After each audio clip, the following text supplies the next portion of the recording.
आगे बोलो।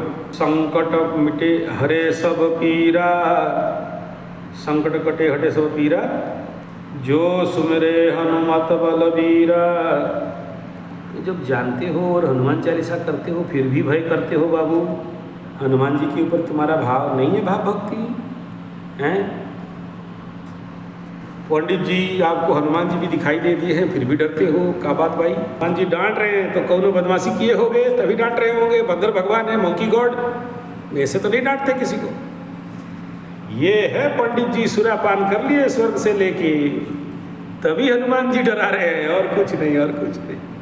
ठीक है, ठीक है, ठीक है, कोई चिंता नहीं, कोई चिंता नहीं। ऐसा करो, देखो मदिरा पान है ना, ये तो नेचुरली हानिकारक है ही, है ना, लेकिन कलयुग का अमृत है ये भी, है कि नहीं? और हाँ, अभी सबसे पहला भरद्वाजी पंडित हो तो एक बात बताता हूँ। पंडित अगर डर गया तो बेटा मर गया। गब्बर सिंह कह कर गया, जो डर गया वो मर गया, है कि नहीं? और याद रखना, धरती में एक ही जात है जो कभी डरता नहीं। मारना है मार दे बेटा, डरेंगे तो नहीं, है कि नहीं? वो है पंडित का जात। बनिया डरेगा, बिजनेस कर रहा है ना, सब पे साजिश कर देगा। क्षेत्रीय भी नहीं डरेगा, लेकिन युद्ध के कुछ पराकाष्ठा में कुछ लोग भगोड़ा बनते हैं, लेकिन कुछ खून है, नहीं डरते हैं। लेकिन पंडित का बच्चा नहीं डरता तो नहीं डरता, और डरा तो फिर पंडित का बच्चा नहीं, है कि नहीं? मैं बता रहा हूँ, सुन लो। सबसे पहला रेमेडी, डर और भय से पहला चीज, डरते वही हैं जो भूल करते हैं। जब भूल नहीं किया तो किस बात का डर रहा है भाई? ये पहला बात है। हमेशा एक डायलॉग याद रखो, सो व्हाट। कोई बोलता है मैं डॉक्टर हूँ, बोला सो व्हाट। कोई बोलता है मैं इंजीनियर हूँ, बोला सो व्हाट। कोई बोलता है मेरा इतना है, बोला सो व्हाट। हट बे, तेरा होने से मेरा बात का क्या गया, हम अपने में खुश। एक बात। दूसरा, ये जो सो व्हाट वाला चीज़ को अगर समझ जाओगे, मैं इसको बड़ा विस्तार भाव से छोटे शब्द में कह रहा हूँ, तो फिर डराएगा नहीं, कॉन्फिडेंस में कमी होगा नहीं।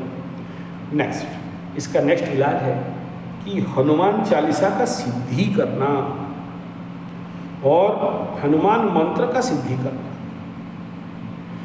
और इसके साथ 7 बार पाठ करे कोई, 7 बार पाठ करे कोई, हाँ, छुटई बंद महासुख होई।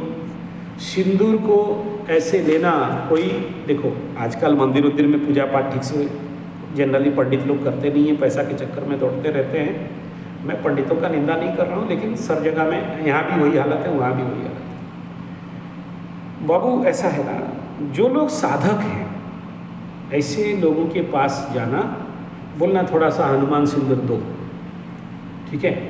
ऐसे सिंदूर का कॉस्ट थोड़ा ज़्यादा रहता है, लेते हैं 5-10 हज़ार रुपया लेते हैं छोटे से पुड़िया का, क्योंकि उसमें उनका मेहनत लगा रहता है। उस हनुमान सिंदूर क्या होता है ना, वो यज्ञ कुंड में रहने वाला सिंदूर होता है, यज्ञ कुंड में पकाए हुए, सिद्ध किए हुए। ऐसा नहीं कि दुकान से कोई भी सिंदूर खरीदा और लगा दिया, काम नहीं देगा, है कि नहीं? तो मेरे जो साधना स्थल यज्ञ कुंड है, मैं डेली अगर 30 माला 40 माला जाप करता हूँ, तो वो सिंदूर है वहाँ।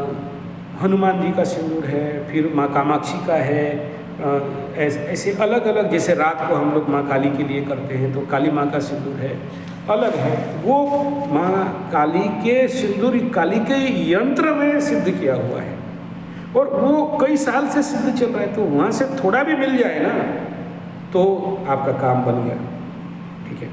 तो थोड़ा सा सिंदूर आप बड़ा डिबिया में ला के मिला दो, और फिर हनुमान चालीसा करके ये जो उंगली है, लास्ट 2 सेकंड वाला उंगली क्या बोलते हो, तो हाँ, उसमें सिंदूर को पकड़ के शुरू हो जाओ। श्री गुरु चरण सरोज रज निज मन मुकुर सुधारी। प्यार से हनुमान जी को याद करते करते पूरा सिंदूर जब तक खत्म नहीं होता है तब तक सिंदूर लगाते रहना है, ठीक है? और ये आपका रेगुलर वर्क होना चाहिए। अच्छा, वो सिंदूर भी ऑर्गेनिक सिंदूर होना चाहिए, वो मतलब जहरीला वाला केमिकल वाला सिंदूर नहीं। मैं तो इसके लिए पूरा वो जो कुमकुम और सिंदूर वाला पूरा खेती कर दिया हूँ, बहुत बड़ा प्रोजेक्ट ऑर्गेनिक सिंदूर हो बोल के, है ना। और उस सिंदूर में थोड़ा सा गंगा जल डालना है, थोड़ा सा गोमूत्र डालना है, और थोड़ा सा वो जो नीलगिरी का तेल डालना है, ठीक है, और जाई तेल ऐसे करके डाल के सिद्ध कर देना है। और उसके बाद यहाँ पर लगाओगे, अरे बाप रे, उसके बाद बताना कि क्या भय है, क्या टेंशन है। और पंडित जी लोग याद रखना, दसम में गुरु कितना भी खराब कंडीशन में जाके बैठ जाए, बेटा सब करोगे, भीख नहीं मांगोगे, चिंता नहीं करना। एक नौकरी भाग गया, 10 नौकरी आके खड़ा हो जाएगा, ठीक है, उसका चिंता नहीं करना। चौथा ये है कि गुरु बृहस्पति कर्म स्थान में बैठे हैं, तो गुरु रिलेटेड काम करोगे ना बाबा। तो गुरु रिलेटेड काम नहीं करोगे तो गुरु बाबा आपको तो डरवाएंगे, बेटा मैं तेरा नौकरी खा जाऊंगा, है कि नहीं। और हमेशा एक बात याद रखना, एक सूत्र जिंदगी में याद रखो, किम कुर्वन्ति ग्रहा सर्वे यदि केंद्रे जीवे स्थित। अगर केंद्र स्थान में गुरु बैठ जाए तो किसी ग्रह का मायका लाल में दम नहीं है जो तुम्हारा एक बाल बांका कर दे। इस भय से बाहर निकल जाओ, एकदम चैलेंज गारंटी है। ओके, आखिरी बिंदु भरद्वाज पंडित बता दे रहा हूँ, सुन लो। बचपन में मैं भी डरता था, है ना, चाइल्डहुड में। बाद में तो मार्शल आर्ट सीख लिया। मैं ये एडवाइस करता हूँ कि जो बच्चे थोड़ा सा फियर फोबियाटिक हैं, जरूर मार्शल आर्ट ज्वाइन करो। बूढ़े उम्र में भी ज़्यादा उम्र हो गया तो भी जाके ज्वाइन करो, थोड़ा सा daily martial art, karate, kung fu, ये सब जरूर सीखो। सीखना बड़ा ज़रूरी है। अगर आपकी तरफ कुश्ती वगैरह है तो वो भी सीखो, क्योंकि जितना ज़्यादा आप अपने शरीर में मार्शल आर्ट प्रैक्टिस करोगे उतना ज़्यादा मंगल एक्टिवेट होगा, तो इसको प्रैक्टिस करना चाहिए। तो आपको डर नहीं लगेगा, कॉन्फिडेंस और ज़्यादा रहेगा, शरीर से मंगल मजबूत हो जाएगा। और तो जिम अच्छा है, मैं जिम का विरोधी नहीं हूँ, लेकिन जब मार्शल आर्ट करते हो, डेली फाइट करते हो, किक पंच चलता है, मुंह में पंच और किक लगता है, तो आपके अंदर एक मार्शियन एटीट्यूड बिल्डअप होता है, एक विन, एक फाइट जिंदगी का लड़ाई में युद्ध जीतने का एक मानसिकता बिल्डअप होता है, ठीक है, जो जिम में नहीं होगा। जिम में तो हाथ का एक्सरसाइज करोगे और पैर का मसल देखोगे, पैर का एक्सरसाइज करोगे और हाथ का मसल हुआ कि नहीं, थोड़ा सा लड़की उड़की देखा तो 6 पैक 5 पैक 8 पैक दिखाने जाओगे। तो ठीक है, जिम मेरा विरोध नहीं है, लेकिन मैं आपको अभी वो रेमेडी दे रहा हूँ जो आपके जीवन में बिन मतलब का भय है, वहाँ से निकलने का। अब इतना जिम किया, इतना बड़ा प्राइज जीता, इतना अवार्ड विन किए हो, फिर भय है, मतलब उस जिम का तो ठीक है, ऐसे जिम का क्या मतलब हो गया। नेक्स्ट विषय बिंदु में आपके समक्ष रखूंगा, गायत्री मंत्र का साधना।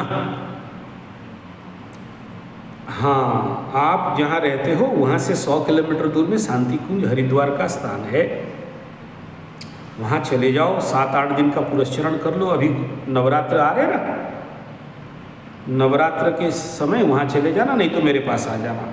9 दिन का गायत्री अनुष्ठान और नवरात्र का अनुष्ठान करवाएंगे, फिर बोलना कि तुम्हारे ज़िंदगी में भय कहाँ है। मेरा ओपन चैलेंज है, मैं कोर्ट पेपर में लिख के देना चाहता हूँ, कितना भी साइकेटिक प्रॉब्लम हो, डर के मारे छुपा हुआ बैठा हुआ है, डर के मारे भीगी बिल्ली बन गया है या बगली कुत्ती बन गई है, इस पूरे नवरात्र में ये गारंटी दूंगा कि कितना भी भय हो, 100% फियर फोबिया डिस्ट्रॉय, डिलीट, ख़त्म हो जाता है गायत्री मंत्र साधना से, ठीक है। कईयों को ऐसे अनुष्ठान करा के नवरात्र में हमने अच्छा रिजल्ट उनके जीवन में, खुल के जी रहे हैं, सुख से जी रहे हैं, शांति से जी रहे हैं। तो ये मैं आपको प्रोसेस बताया जिसमें भय विमुक्ति। और ये जो भय है, आप बहुत अच्छा सा पंडित आदमी हो, अच्छा बोले, ये भय आपको किसी से नहीं है, आपने आप से भय है, सेल्फ फियरिंग फोबिया कहते हैं। और इसका डिस्ट्रक्शन तभी होता है जब आप केवल और केवल गायत्री शक्ति को आपके शरीर में जागृत करते हो, तो ये सेल्फ फियरिंग बीमारी ठीक हो जाता है। जहां आप मौत मांग रहे हो डरते डरते, आप गायत्री शांति कुंज हरिद्वार जाओ या फिर मेरे पास आ जाओ, 9 दिन का अनुष्ठान करके देखो, वहाँ पर तो आप दूसरे को जीवन बांटोगे, दूसरे को जीवन में हंसी खुशी खिलाओगे। और याद रखना मकरू राशि होता है गाने खाने बजाने नाचने एंजॉय एंटरटेनमेंट मजा मस्ती और कर्म का हार, है ना। हाँ, यहाँ डरने के लिए जन्म नहीं हुए हो, डरने का कोई आवश्यक नहीं है। ओके।